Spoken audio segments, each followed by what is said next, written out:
तो पिछली क्लास में प्रश्न नंबर 2 के समीकरण सॉल्व कर लिए थे। तो आज प्रश्न नंबर 3 करना है और उसमें लिखा है निम्नलिखित समीकरणों के युग्म को हल कीजिए। ये तीसरा जो प्रश्न है प्रश्न नंबर 3 और वो समीकरणों को हल करने के लिए बोल रहा। समीकरण डी है, पहली तो है 5 बटे और कितना है x माइनस वन, फिर है प्लस 1 बटे y माइनस 2 और बराबर में दे रखा है 7/4। ठीक है, ये पहली समीकरण है। और दूसरी समीकरण जो है वो 6 अपान x माइनस 1 और फिर है माइनस का 2 अपान y माइनस 2 और बराबर में दिया है 1/2। समीकरण ये दूसरी हो गई। ठीक है, इन दोनों को हल करना है और ये लिखाने किस मेथड से करना, तो आप कोई जो आपको इजी लगे वो सॉल्व कर सकते हैं। तो विलोपन से ही सॉल्व कर लेते हैं। तो विलोपन में क्या होता है, ये या x के पदों को बराबर कर लें या y के पदों को। तो y को अगर इसको 2 से गुणा कर लें तो 2 एकम 2, ये भी 2 हो जाएगा, ये भी 2 हो जाएगा। तो इस वाले को हम 2 से मल्टीप्लाई कर लेंगे, पूरी समीकरण में गुणा होगी। 2 पंचे 10, इसी के नीचे लिख देंगे तो हो जाएगा 10/x माइनस 1। 2 की 1 से करेंगे 2 एकम 2 और बटे y माइनस 2 हो जाएगा बराबर 2 से इसकी करेंगे 2 सत्ते 14/4। तो 14/4 को अब यहाँ देखें 14/4 होगा तो इसको काट के 2 सत्ते 14, 2 दूनी 7/2 लिख सकते हैं। इसकी जब इससे गुणा करेंगे 2 से 2 कट 4 कट जाएगा तो 7/2 आ जाएगा, 7/2। ठीक है, ये समीकरण नीचे लिख दिए। अब आपको ये देखना है कि जो ये कौन सा निशान प्लस था, जो हमने बराबर किए हैं उसके निशान प्लस एक माइनस हो तब तो लिखा जाएगा जोड़ने पर। अगर एक जैसे निशान होते हैं, दोनों प्लस के हों तब लिखा जाए घटाने पर, दोनों माइनस हो तब भी लिखा जाए घटाने। विपरीत निशान होने पर ही जोड़ने पर लिखा जाता है। तो लिखेंगे जोड़ने पर, जोड़ने पर। और जोड़ने पर जब लिखते हैं तो निशान नहीं बदले जाते हैं। अब इसको देखो 6 प्लस, ये प्लस का है ये भी प्लस का है, तो 6 और 10 16 हो जाएगा। तो 16 और बटे में x माइनस 1। ठीक है, ये प्लस का है ये माइनस का है, ये माइनस का है ये प्लस का है, कैंसिल आउट हो जाएगा। ऐसे ही देखो हर बराबर है, बटे में 2 है, बटे में 2 है, तो ऐसे ही जुड़ जाएगा। 7 और 1 8, तो 8 के बटे में कितना हो जाएगा 2 हो जाएगा। अब हम काट लेंगे यहाँ पे, देखो 2 एकम 2, 2 चक्कू 8, ये ऊपर ऊपर भी कट जाएगा। 4 एकम 4, 4 चक्कू 16। अब तिरछी गुणा कर लेंगे, ये गुणा के 1 से होगी तो कितना आएगा x माइनस 1 बराबर, ये गुणा 4 एकम 4 तो आएगा 1 उधर जाएगा तो प्लस का हो जाएगा। तो यानी क्या आ जाएगा, आप इस साइड में देखें 1 उधर जाएगा प्लस का, 4 + 1 हो जाएगा। x बराबर 4 तो दे रखा है, 1 उधर जाएगा प्लस का होगा तो x की वैल्यू कितनी आ जाएगी 5 आ जाएगी। ये मान आप चाहे समीकरण 1 में रख दें चाहे 2 में रख दें, आपका इजीली आ जाएगा। तो समीकरण 1 से 1 में रख लें तो लिखा 5/5 x माइनस 1 है और प्लस 1 अपान y माइनस 2 है बराबर 7/4 है। x का मान कितना 5 है, तो यहाँ हो जाएगा 5/5 माइनस का 1 प्लस 1 अपान y माइनस 2 बराबर 7/4। ये 5/4 हो जाएगा, 5 में से 1 घटेगा 4 हो जाएगा और इस 5/4 को उधर भेज देंगे हम, तो ये वाला पद बचेगा 1 अपान y माइनस 2 बराबर 7/4 और ये 5/4 हो जाएगा, उधर जाएगा माइनस में हो जाएगा तो ये घट भी जाएगा। 7/4 में से 7 में से 5 जाएगा, कितना बचेगा 2/4 बचेगा। अब यहाँ पे लिखेंगे 1 अपान y माइनस 2 बराबर में 2y4, चाहे आप काट लें ऊपर नीचे 2 एकम 2, 2 दूनी 4। अब क्रॉस मल्टीप्लाई कर लेंगे तो फिर इधर देख लो तो ये हो जाएगा पहले ये गुणा कर लेंगे क्योंकि मान निकालना y का, y माइनस 2 1 से करेंगे y माइनस 2 आएगा और बराबर में कितना हो जाएगा 2 एकम 2 हो जाएगा। तो ये 2 माइनस का हो जाएगा प्लस का बनेगा, तो y बराबर 2 + 2, तो y वाला कितना हो जाएगा 4 हो जाएगा। तो आपके यही आंसर आ जाएंगे, y का मान ये हो जाएगा और x का मान आपका ये हो जाएगा। ये दोनों आंसर हो जाएंगे, यानी x बराबर 5 y बराबर 4, ये राइट आंसर हो जाएगा।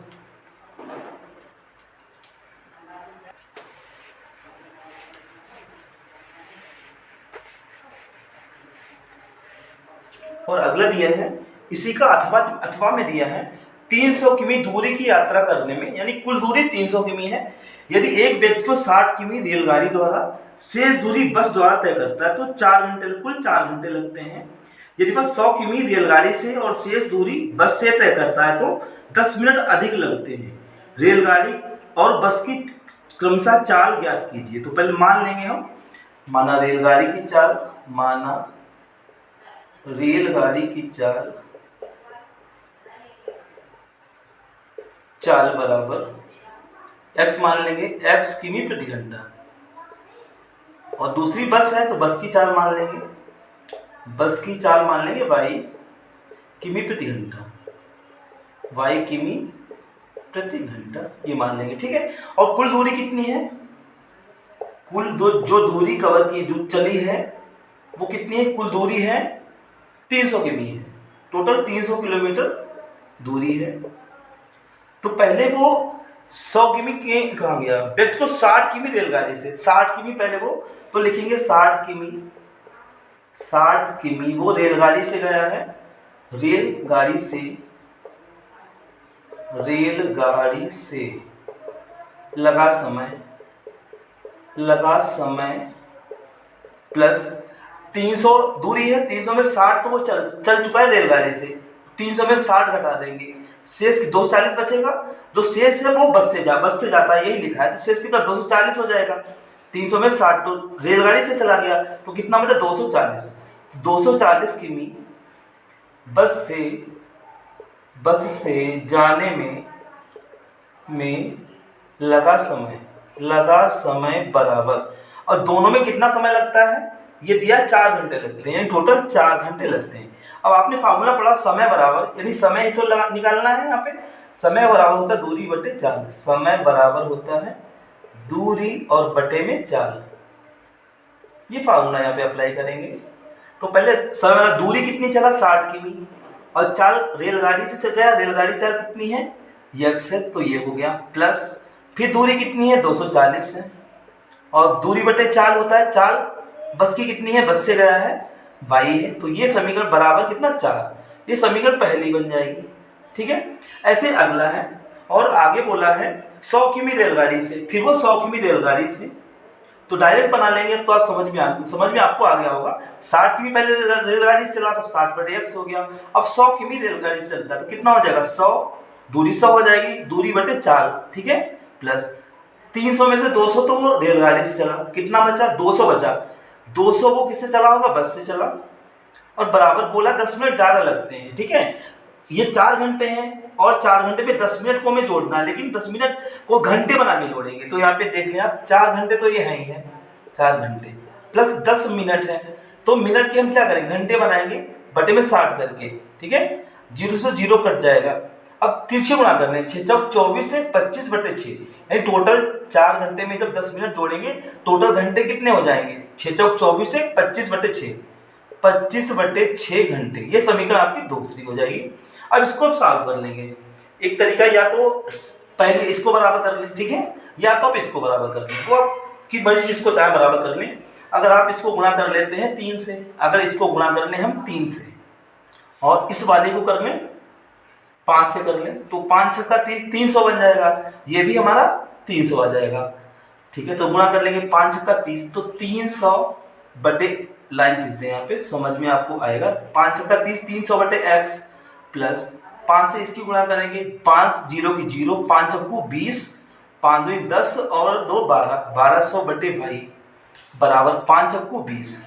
अब दूसरी समीकरण में किससे गुणा करना, 3 से गुणा करना है, तो 3 से करेंगे 100 3 की 300 हो जाएगा, और बटे में x आएगा, प्लस 200 की 3 से करेंगे तो 3 दूनी 600 आ जाएगा, बटे में भाई, फिर कितना करेंगे 25 की 3 से 25 या 75 बटे 6 हो जाएगा, 75 बटे 6, और ये कैंसिल तभी होगा जो बराबर होते हैं वो काटे जाते हैं, जब एक प्लस हो एक माइनस हो, लेकिन यहाँ पे दोनों एक जैसे निशान है, तो लिखेंगे घटाने पर और निशान बदल देंगे, लिखेंगे घटाने पर,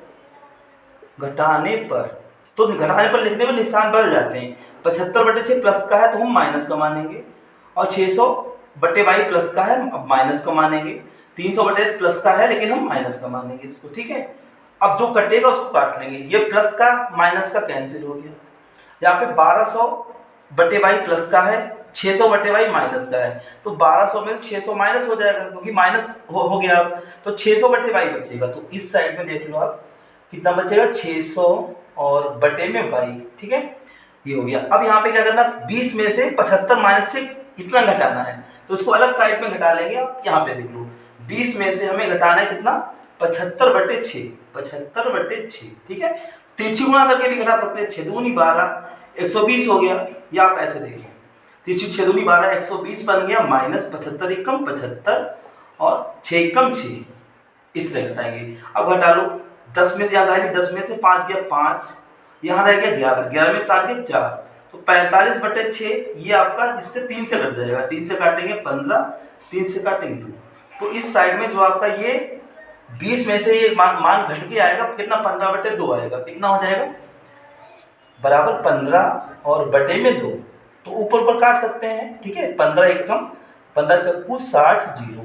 अब तीसरी गुणा, बाई एकम बाई बराबर, ये गुणा करेंगे, यानी बाई एकम बाई बराबर 40 दूनी 80, तो 80 ये मान आ गया बाई का। बाई कौन माना था हमने, बस की चाल तो आ गई, ठीक है। अब किसी में चाहे 1 में रख दे चाहे 2 में रख दे, तो समीकरण 1 से, समीकरण 1 में ही मान डाल, 1 में y का मान रखने पर, y का मान आप लिखेंगे पूरा रखने पर, ठीक है। ये जगह की शॉर्टेज है, तो पहले समीकरण कौन सी, ये वाली है, तो 60 बटे x है प्लस 240 बटे में y है, y का मान कितना 80 बराबर 4 दिया है। अब ये सिंप्लीफाई करेंगे, 0 से 0 कट गया, 8 तिया 24, 3 प्लस का उधर जाएगा तो 4 में से 3 घट जाएगा, तो 60 बटे x बराबर 4 माइनस 3 यानी 1 हो जाएगा। ये 4 में से ये प्लस का 3 उधर जाके 1 घट जाएगा, 3 4 में से 1 बचेगा। अब फिर तीसरी गुणा कर लेंगे, x एकम x बराबर 60 एकम 60, तो x y के मान तो आ गए जो हमने एज्यूम किए थे।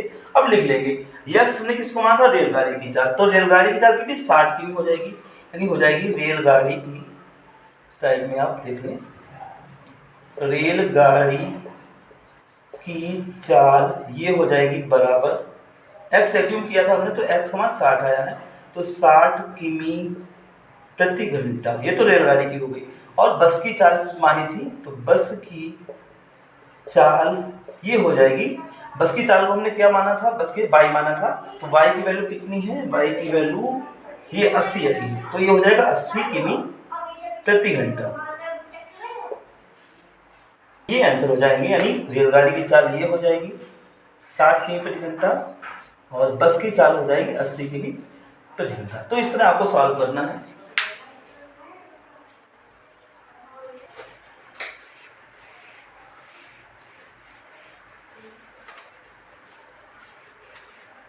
और अगला दिया है प्रश्न नंबर 4 दिया है,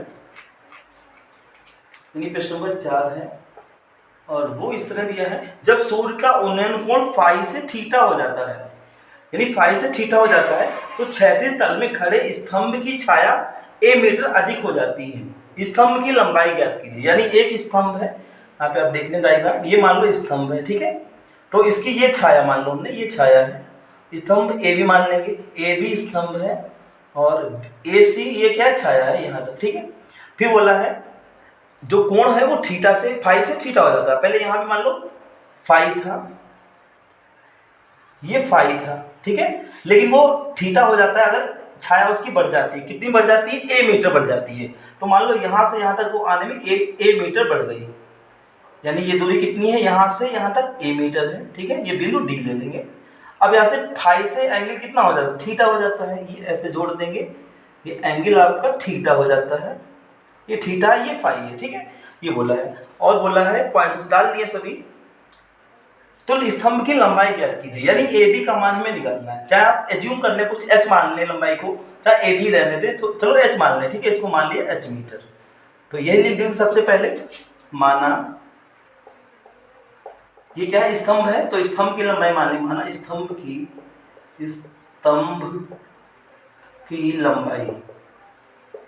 लंबाई बराबर h मीटर, ठीक है, और हमें ये दूरी भी माननी पड़ेगी, तो इसको हम यहाँ से यहाँ तक x मान सकते हैं, ये दूरी x मान ली हमने यहाँ से यहाँ तक, ठीक है। तो पहले हम यही वाला कोण लगाएंगे, समकोण त्रिभुज कौन सा, CAB या BAC कह सकते हैं, जो एंगल ये 90 है, ये बीच में आना चाहिए ये वाला, तो BAC में लिखेंगे समकोण त्रिभुज, समकोण समकोण त्रिभुज BAC में, ठीक है। तो एक तो हमें क्या दिया है, आधार में पता है, लंब पता है, लंब आधार tan में आता है, tan लगाएंगे तो हो जाएगा tan फाई बराबर लंब बटे आधार। तो लंब के बटे में क्या होता है, आधार होता है। अब मान डाल देंगे, एंगल तो फाई ही है तो यही रहेगा, यानी रहेगा tan फाई बराबर लंब कितना h है और बटे में x, ये हो जाएगा, ठीक है। तो क्या करेंगे हम, सबसे पहले x तिरछी गुणा कर लेंगे, तो h बराबर कितना, ये गुणा पहले कर लें आप, तो हो जाएगा x tan फाई और बराबर में h बन जाए, h हो जाएगा। x का मान निकाल लें, x को रोकेंगे तो क्या बनेगा, h के बटे में जाएगा हमारा tan फाई, ठीक है। ये h की वैल्यू आ गई, वो x की वैल्यू आ गई, ठीक है। आगे दूसरा जो सॉल्व करेंगे तो उसमें जरूरत पड़ेगा तो ये x की वैल्यू डाल देंगे। अब हम दूसरा त्रिभुज ले लेंगे, दूसरा त्रिभुज ये बड़ा वाला आपको दिख रहा होगा BA, ये पूरा यहाँ तक थीटा d तक, ठीक है, BAD। अब इसको सॉल्व करेंगे तो इसमें एंगल कितना थीटा है, तो लिखेंगे समकोण त्रिभुज, यानी समकोण त्रिभुज क्या है, BAD में, ठीक है। इसमें भी क्या लगेगा, ये यहां से लंब हो गया, ये पूरा आधार यहां से यहां तक हो गया, ठीक है। tan ही लगाएंगे, एंगल कितना थीटा है, तो जगह tan थीटा बराबर, आप इस साइड में देखिए, तो ये एंगल लगाएंगे tan थीटा बराबर लंब बटे आधार, लंब h ही रहेगा, h है, ठीक है। आधार अब यहां से लेके यहां तक है, तो आधार कितना a भी होगा प्लस x, यानी इतना x है इतना ये, तो ये हो जाएगा a प्लस x हो जाएगा। अब तिरछी गुणा कर लेंगे, h कम h, तो h बराबर tan थीटा की a के साथ भी गुणा होगी, यानी हो जाएगा a tan theta plus x के साथ में भी गुणा होगी, ये हो जाएगा x tan थीटा, ठीक है। अब हमें x का मान दिया गया, ये हम डाल देंगे x की जगह पे, तो ये हो जाएगा h बराबर a tan theta plus x का मान कितना है, h बटे tan फाई है, ये है, और इनटू में क्या है, tan थीटा है, ये गुणे में है, ये फाई आपको ध्यान रखना, ये थीटा है, ठीक है। तो अपान का अगर जब भी हटाना होता है तो क्या करते हैं, अन्य जो पद है उससे गुणा कर देते हैं। तो इसके बटे में तो tan फाई लगा है, इसके बटे में नहीं है, इसके बटे में tan फाई को हटाना है तो इससे और इससे गुणा करनी होगी, तो ये हो जाएगा tan phi, h tan phi, इससे भी गुणा हो जाएगी tan फाई बराबर इससे भी गुणा हो जाएगी, ये हो जाएगा a tan फाई और tan थीटा, थीटा बराबर प्लस कितना h tan थीटा, ठीक है, ये आ जाएगा। अब h एक साइड में कर लेंगे, ये h है, ये भी h इधर लाएंगे तो क्या बन जाएगा, एक तो बनेगा आपका h tan फाई, थीटा इधर आएगा तो माइनस का h tan थीटा बराबर, ये उतार लेंगे a tan फाई और tan थीटा। अब क्या करें, h कॉमन ले लेंगे, तो h जब कॉमन लेंगे इसमें तो क्या बचेगा, tan phi minus tan theta बचेगा, tan phi minus tan theta, ये बचेगा, बराबर में क्या दिया है, ये a tan phi tan theta, इसको उतार लेंगे a tan फाई और tan थीटा, ये दे रखा है। अब ये ब्रैकेट अपान में भेज देंगे, आंसर आ जाएगा। h की वैल्यू पूछ रहा था, स्तंभ की लंबाई, ये तो h बराबर कितना हो जाएगा, a tan phi tan theta और बटे में कितना हो जाएगा, ये पूरा ब्रैकेट बटे में आ जाएगा, ये हो जाएगा tan फाई और माइनस tan थीटा, तो आपका ये आंसर आ जाएगा मीटर में, क्योंकि ये मीटर में दिया है तो ये भी मान कैसा हो जाएगा, मीटर में, h की वैल्यू ये आ जाएगी इतने मीटर, तो फाइनली ये आपका आंसर हो जाएगा, ये आंसर हो जाएगा आपका।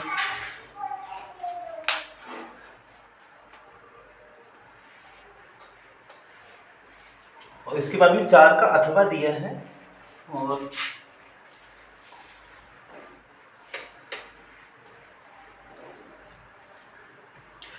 लिखा है एक बहुमंजिले भवन के शिखर से देखने पर किसी 4 मीटर ऊंचे भवन के शिखर और तल के अवनमन कोण क्रमशः 30 डिग्री और 45 डिग्री हैं। बहुमंजिले भवन की ऊंचाई और दोनों भवनों के बीच की दूरी ज्ञात कीजिए, यानी ऊंचाई भी पूछा जा रहा है, दोनों भवनों के बीच की दूरी पूछा जा रहा है, ठीक है। तो एक बहुमंजिल यानी बड़ा भवन है, तो मान लिया ये बहुमंजिल भवन हो गया, ठीक है, बहुमंजिल भवन हो गया। और फिर लिखा है एक बहुमंजिल भवन के शिखर से, यहाँ से देखा जा रहा है, ठीक है, किसी 4 मीटर ऊंचे भवन, तो एक 4 मीटर ऊंचा भवन, मान लो ये 4 मीटर है, यहाँ से यहाँ तक 4 मीटर है, एक ये भवन है, ये ए बी हो गया बहुमंजिल भवन, ये सी और डी हो गया, ठीक है। यहाँ से देखा जा रहा है, पहले शिखर के लिए बोला है, फिर तल के लिए बोला है शिखर 4 मीटर ऊंचे भवन के शिखर और तल, तो शिखर तो ये हो गया, ये तो ये वाला अवनमन कोण बोला है, तो अवनमन में आपको इतना ऐसे बनाना होगा, इस तरह से अवनमन को ऊपर से नीचे देखते तो अवनमन बनता है। ये कितना बोला है पहले 30 डिग्री, तो ये 30 अंश है, जब ये 30 है तो यहाँ पे आप लाइन ड्रा करेंगे, और ये भी एंगल कितना हो जाएगा, अवनमन कोण उन्नयन कोण के बराबर होता है, ये भी आपका 30 हो जाएगा। फिर दूसरा बोला है कि यही शिखर से तल बोला है, तो शिखर से तल को मिला देंगे, ये तो ये एंगल है, तिरछा हो गया, थोड़ी लाइन है, इस तरह से देखिए आप, अब तो स्केल से बनाएंगे इस तरह से, ये पूरा ये एंगल जो है, ये पूरा ये कितना 45 बोला है, तो ये पूरा 45 है, तो इस साइड में ये जो बनेगा ये भी कितना हो जाएगा, 45 हो जाएगा, 45 हो जाएगा। ये आप स्केल से बनाएंगे तो लाइन सीधी रखेंगे बिल्कुल इस तरह से। अब आप कौन कौन से ट्राइंगल यूज कर सकते हैं, पहले नाम डालने जो छूट गया है, एक तो नाम यहाँ तो डालना नहीं, यहाँ पे डालना है, ठीक है, ए बी, यहाँ पे सी डी हो गया, यहाँ पे ई नाम डाल सकते हैं, और यहाँ पे ये बीच की दूरी पूछी गई, इसको x मान सकते हैं, x मीटर, और ये पूरी यानी बहुमंजिल भवन की ऊंचाई पूछी गई, ये अपने h मान ली है, ये कितनी है, h मीटर हमने मानी है, ठीक है। तो इसमें ट्राइंगल आपको दिख रहे होंगे, समकोण त्रिभुज हम होते हैं भाई, इसका प्रयोग कर सकते हैं, एक तो समकोण BED बन रहा है, ये समकोण बन रहा है, ठीक है, और एक बन रहा है आपका BAC बन रहा है, एक ये बन रहा है, तो इन्हीं का समकोण त्रिभुज 2 है, इनका प्रयोग कर सकते हैं, ठीक है। देखो ये 4 मीटर दिया है, ये 4 मीटर है, ठीक है, तो ये लंब आपको कितना ये जरूर पड़ेगा, ये वाला इस वाले त्रिभुज में ये लंब जरूर पड़ेगा, पूरी ऊंचाई h है, h में से ये वाला मान हम घटा देंगे, ये कितना 4 है, तो ये कितना हो जाएगा h-4, यानी यहाँ से ज्यादा कितना हो जाएगा, h-4 हो जाएगा, ये 4 लिखा है, h-4, ठीक है, यानी ये लिखा है h-4 ये मीटर, ठीक है। अब लगाएंगे, सबसे पहले लिख लेंगे जो माना है, पहले जो माना निकालना तो हम लिख लेंगे, एक तो पूछा गया है बहुमंजिल भवन की ऊंचाई, तो लिख लेंगे माना बहुमंजिल भवन की ऊंचाई, और वो आपने मानी है h मीटर, ठीक है, ये निकालना है h मीटर, और दोनों के भवनों के बीच की दूरी, ठीक है, फिर लिखेंगे भवनों के बीच की दूरी, भवनों के बीच की दूरी, ये क्या मानी है, बीच की दूरी x मानी है, तो x मीटर हो गया, दोनों मान ही पूछे गए हैं, तो अब एक एक करके ट्राइंगल हल कर लेंगे। पहले कौन सा लगाएंगे, कोई भी आप पहले लगा लें, चाहे बड़ा वाला ही लगा लें पहले, ठीक है, BAC, तो लिखेंगे समकोण त्रिभुज, यानी समकोण त्रिभुज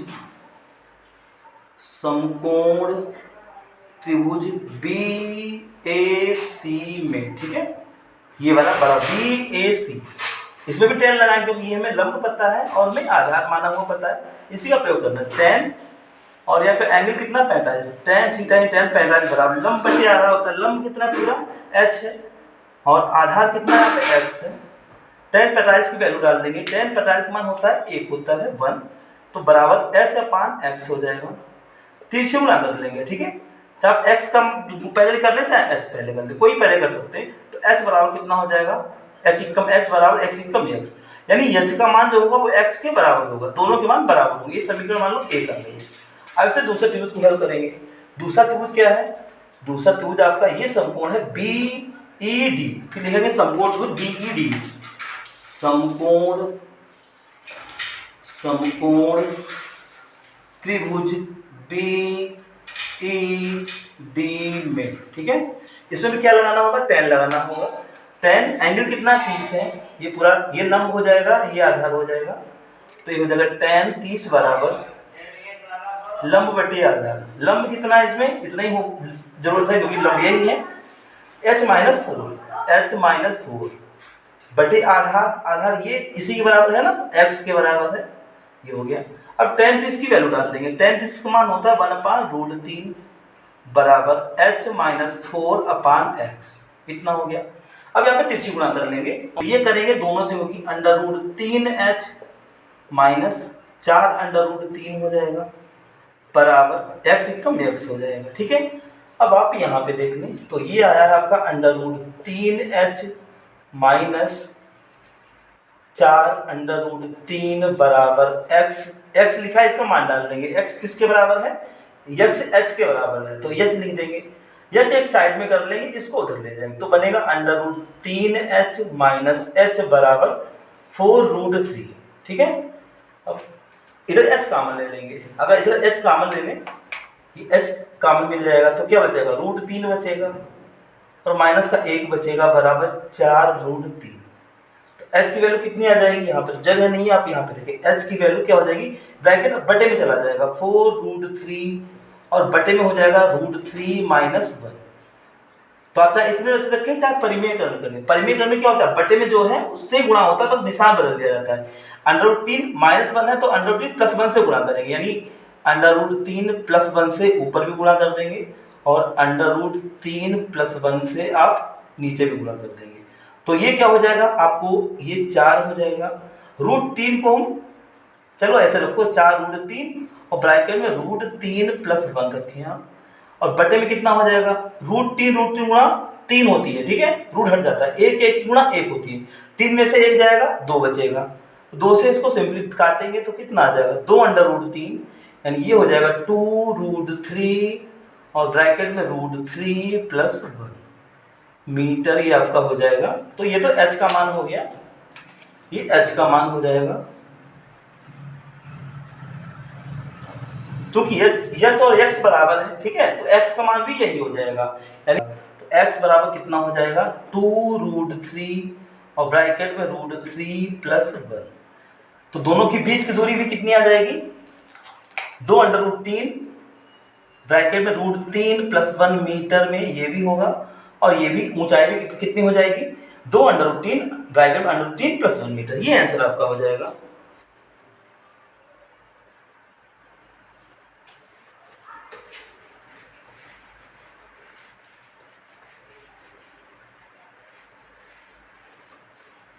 प्रश्न नंबर 5 दिया है, 21 सेमी त्रिज्या वाले एक वृत्त का चाप केंद्र पर 60 डिग्री का कोण अंतरित करता है। चाप द्वारा बनाए गए त्रिज्य खंड का क्षेत्रफल और संगत जीवा द्वारा बनाए गए वृत्त खंड का क्षेत्रफल ज्ञात कीजिए।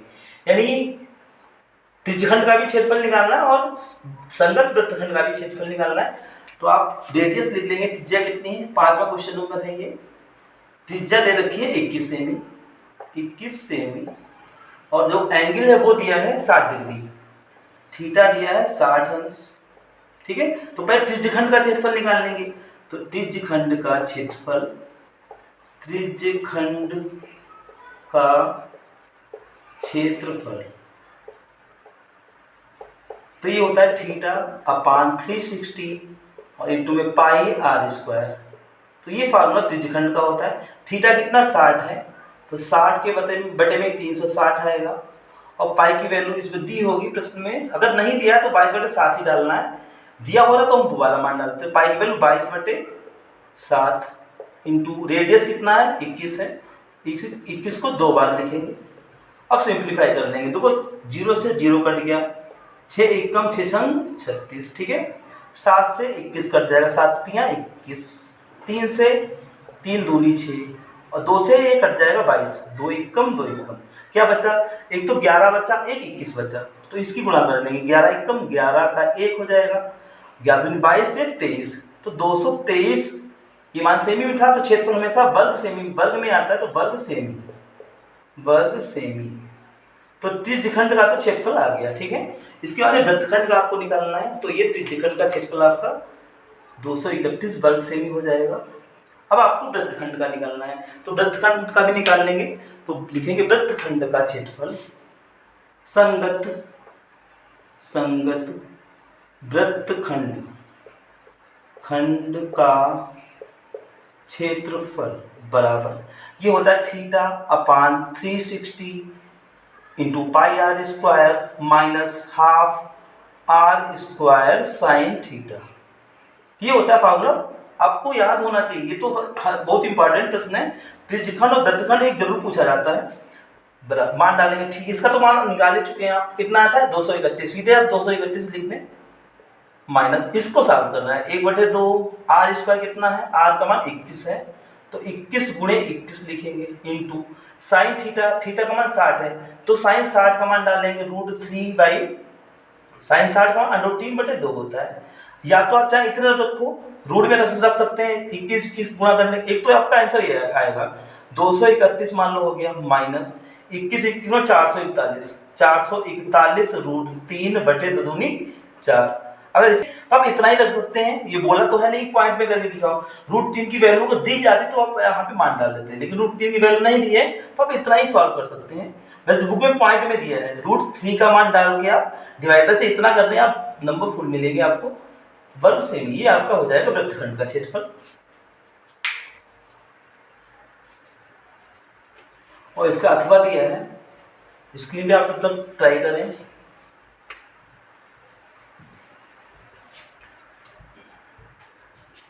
और अगला दिया है अथवा, 32 सेमी ऊंचाई और 18 सेमी आधार त्रिज्या वाले बेलनाकार बाल्टी रेत से भरी हुई है। इस बाल्टी को भूमि पर खाली किया जाता है और इस रेत से एक समोकार ढेरी बनाई जाती है। यह ढेरी की ऊंचाई 24 सेमी है, तो ढेरी की त्रिज्या और तिर्यक ऊंचाई ज्ञात कीजिए। ये तो मान पहले लिख लेंगे, एक तो बाल्टी का जो ऊंचाई है और त्रिज्या दी है, तो लिखेंगे बेलनाकार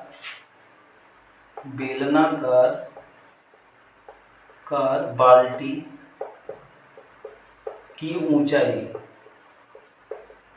h दे रखी है 32 सेमी दी है, और इसकी त्रिज्या जो है वो दी है 18 सेमी दी है। ये तो बेलनाकार जो बाल्टी है उसके मान दिए है, ठीक है। और ये बाल्टी में रे जो पलट दी है, समोकार ढेरी बनी है, उसका भी मान दिया है, यानी ढेरी का लिख देंगे शंक्वाकार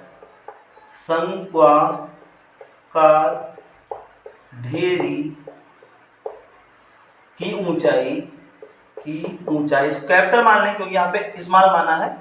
h कितना दिया है, ये दिया है 24 सेंटीमीटर, और हमें त्रिज्या नहीं ज्ञात है और पूछा जा रहा है, एक तो इसकी ढेरी की त्रिज्या पूछी जा रही है, r हमें निकालना है, और तिर्यक ऊंचाई हमको l निकालना है, ये मान हमें निकालना है, ठीक है।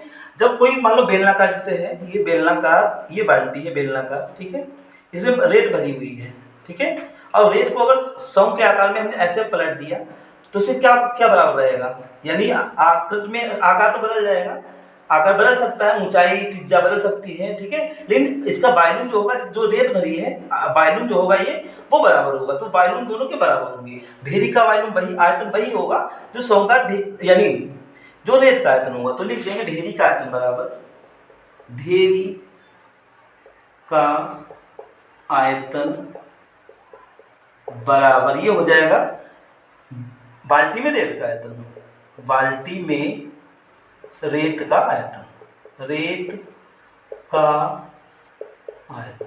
ठीक है। अब फार्मूले लगा लेंगे, तो ढेरी समकोकार है तो सम का फार्मूला लगेगा, तो सम का होता है 1/3 पाई r स्क्वायर, ये होता है 1/3 पाई r स्क्वायर h बराबर, बाल्टी कैसी है, बेलनाकार है, तो बेल के फार्मूला पढ़ेंगे, पाई r स्क्वायर h, पाई से पाई कैंसिल हो गया, ठीक है, 1/3 लिखेंगे इंटू r स्क्वायर, r कितना है हमारे पास, r तो हमें पता नहीं है तो r हम उतार लेंगे, इंटू h कितना है, ढेरी की ऊंचाई 24 है, बराबर r स्क्वायर स्मॉल r 18 है, तो 18 इंटू 18 गुणे में h कितना है 32 है। अब हम काट लेंगे 3 से, देखो ये 3 से तो नहीं कट रहा, तो ये वाला 28 ही तो है, नहीं 28 नहीं, ये 24 है, ऊंचाई कितनी 24 है, 3 से ये कट जाएगा, 3 8 24, ठीक है। अब 8 से ये कट जाएगा, 8 चक्कू 32, तो घात अगर 2 छोड़ेंगे तो अंडर रूट लग जाएगा, तो क्या हो जाएगा r बराबर, इधर अंडर रूट लग जाएगा, यानी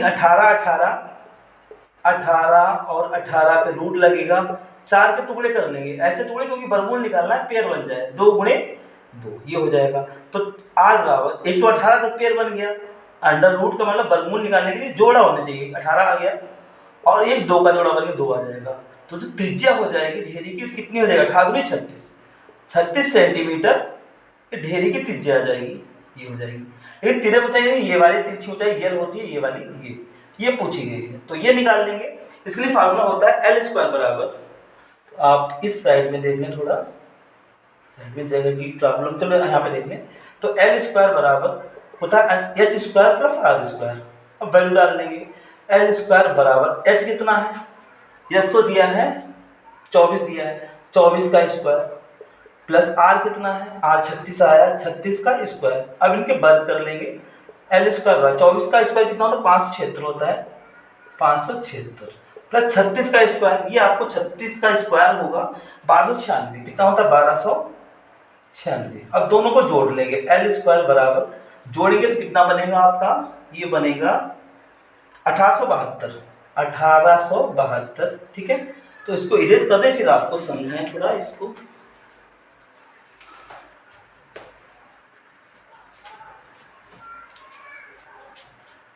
तो ये आ गया। अब घात पावर छोड़ेंगे उधर, अंडर रूट लग जाएगा, एल बराबर कितना हो जाएगा, अंडर रूट में 1872 हो जाएगा, ठीक है। तो पूर्ण वर्ग तो है नहीं है, तो पॉइंट में आएगा, आप इसका वर्गमूल निकाल लें। तो एल का वर्गमूल यहाँ पे निकाल लेंगे हम। तो 18 कितना है, 72 है। सबसे पहले जोड़े बनाएंगे और भाग विधि से हल करेंगे। 18 में कौन सा जोड़ा लगेगा, 4 4 का लगेगा, 4 से 16 हो गया, 2 बचा, ऊपर से पेड़ उतार लेते हैं पूरा। तो 4 4 जोड़ेंगे कितना बनेगा, 8 बनेगा। अब कोई अंक लिखो, उतने से गुणा करो, इससे ज़्यादा नहीं होना चाहिए, ठीक है। तो लगभग हमारा ये हमने कैलकुलेट करके रखा है, ये जाएगा हमारा लगभग 3 बार जाएगा। 3 लिखें, 3 से गुणा करें तो इससे कम रहेगा, ज़्यादा नहीं होगा, ठीक है। 3 ऊपर लिखेंगे, 3 तिया 9 और 3 अट्ठे 24 हो जाएगा। दाहिने के 12 में से 9 का 9 3 12, 6 में से 4 गया, 2 बचेगा। अब इन दोनों को जोड़ लेंगे, 83 3 कितना 86 हो जाएगा। आपको संख्या नहीं बची तो पॉइंट लगा के आप डबल जीरो, भाग में 1 जीरो लगता है लेकिन वर्गमूल में डबल जीरो लगते हैं। अब यहाँ पे आपको ऐसा नंबर लिखना है, इससे गुणा करें और लिखें तो इससे ज्यादा ना हो, तो 2 लिखें, 2 से गुणा करें तो आपका ज्यादा नहीं होगा, 2 दूनी 4 बनेगा और 2 छंग 12, 2 टे 16 1 17, इतना आ जाएगा। 10 में 4 जाएगा कितना बनेगा, थोड़ा इधर बढ़ा के लिखेंगे तो जगह कम दिक्कत हो रही है।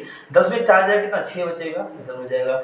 9 में से 2 गया 7 बचेगा, यहाँ पे बचेगा 2 बचेगा, 12 में 7 गया 5, तो ये आ जाएगा। दशमलव लगने के बाद डबल जीरो हर बार में लग जाएंगे। अब इनको जोड़ लेंगे तो 862 में 2 जोड़ेंगे कितना 864 हो जाएगा। अब कोई नंबर यहाँ पे लिखो, ठीक है, उसी से गुणा करो, इससे ज़्यादा नहीं होना चाहिए। तो 6 लिखें, 6 से गुणा करें, 6 यहाँ पे 6 संग 36 हो जाएगा, 6 संग 24 और 3 27, 6 संग 36 2 38, 6 48 49 51, फिर घटाएंगे, 10 में 6 जाएगा 4 बचेगा, 9 में 7 गया 2 बचेगा, 5 हो गया, 15 में से 8 7 15, यहाँ पे 6 में से 1 गया, 6 में से 1 गया 5, ये आ जाएगा। फिर इसको जोड़ लेंगे, यानी 46 और 6 52 हो जाएगा, इधर 86 रहेगा। अब आपको कोई संख्या लिखनी है, उसी से गुणा करनी है, इससे ज़्यादा नहीं होना चाहिए, ठीक है। या इतना आए पूरा पूरा कट जाए तो इतना आए या ज़्यादा नहीं होना चाहिए। तो 6 लिखेंगे, 6 से गुणा करेंगे, 6 ये ऊपर लिखेंगे, 36 का 6, 6 दूनी 12 3 15 का 5 हासिल 1, 6 पंचे 30 और 1 31 का 1 हासिल 3, 6 संग 36 और 3 39 का 9 हासिल 3 और 6 थे 48 49 तक 51, तो आपका इतना आ जाएगा। अब इसको घटा लेंगे, 10 में 6 गया 4, 9 में से 5 गया 4 बचेगा, 3 में से 1 गया 2 बचेगा, दाहिनी 12 में से 9 गया 9 3 12, 6 में से 1 जाएगा 5 बचेगा। ये पूरा तो कटेगा नहीं, तो इस वाले मान से अगर आधे से ज्यादा बचता है तो 1 इसमें जोड़ दिया जाता है, ठीक है। तो वैसे तुम्हारा आंसर यही होता, अगर इस वाले मान से आधे से कम होता तो 66 मानते, 43.266, लेकिन आधे से ज्यादा है तो इसमें 1 जोड़ देंगे, तो 66 को क्या कर रहे हैं 267। तो फाइनली हमारा जो एल है, तिरक ऊंचाई जो है वो आ जाएगी 43.267 सेंटीमीटर। ये तो तिरक ऊंचाई आपकी आ जाएगी 43.267 सेंटीमीटर। और ये लगभग आप जरूर लिख दें यहाँ पे, क्योंकि ये मान लगभग में आया है। और दूसरा आपका मान कौन सा, ये रेडियस से आएगी, त्रिज्या पूछी है, त्रिज्या 36 सेमी हो जाएगी। तो ये सेट आपका पूरा कंप्लीट हो गया है और अगले सेट में फिर मिलते हैं, तब तक आप इसको अच्छे से प्रैक्टिस करें। Thanks for watching.